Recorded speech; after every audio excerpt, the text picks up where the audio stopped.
This year, elections are held in more than 50 countries. India, as the largest democracy in the world, clearly stands out for three reasons. The first one is the most obvious, the numbers. Secondly, India's economic relevance. And last but not least, its geopolitical positioning.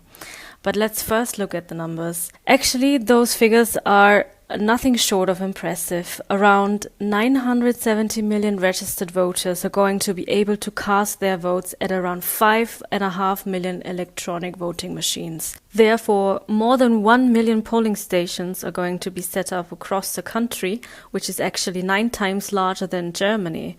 It's not surprising that this effort requires more than 15 million security and polling staff that would have to be deployed at this national election, which will span across 7 phases, in total 44 days. So the elections are going to start from 19th of April and end on 1st of June. The results are expected to be announced after the 4th of June. When looking at the headlines, one could assume that there are only 2 major parties in India. Well, yes and no. In fact, there are close to 2,700 parties in India, out of which there are 57 recognized as state parties and 6 as the major national parties. In this election, the current ruling party, BJP, has formed a political alliance with around 37 parties across India. The main opponent, the Indian National Congress, has also formed an alliance of around 25 parties. So, what are the major differences? Well, on the one hand, we have a campaign led by well-established and current Prime Minister Narendra Modi, who is campaigning for his 3rd consecutive term.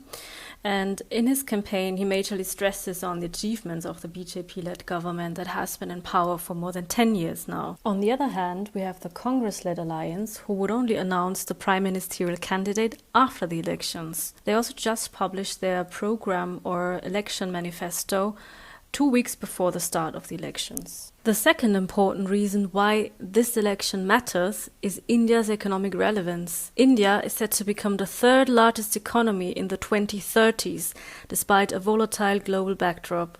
In the last quarter of 2023, India's GDP growth amounted to an impressive 8.4%.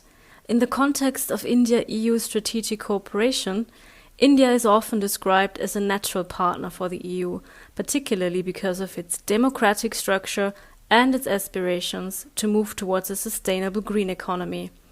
This value-based cooperation between India and the EU, as well as its member states, increasingly witnesses interest-based aspects that enrich the cooperation.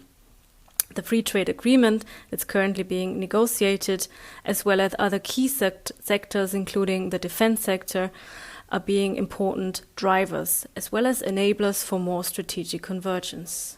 And last but not least, the third reason why this election clearly stands out is India's geopolitical positioning. At the heart of the crucial Indo-Pacific region, India's importance is also growing at a geopolitical level. India's G20 presidency in 2023 did not only underscore India's influence in the region, but also its role in the global south and a strategic partner for Western countries. In view of a rapidly evolving global landscape of geopolitical challenges and threats, wars and conflicts, the South Asian democracy and nuclear power, which is, by the way, the world's 4th largest military power, is considered an important balancing power by the West. So in summary, we are going to witness an election that is unmatched in scale, globally and in history.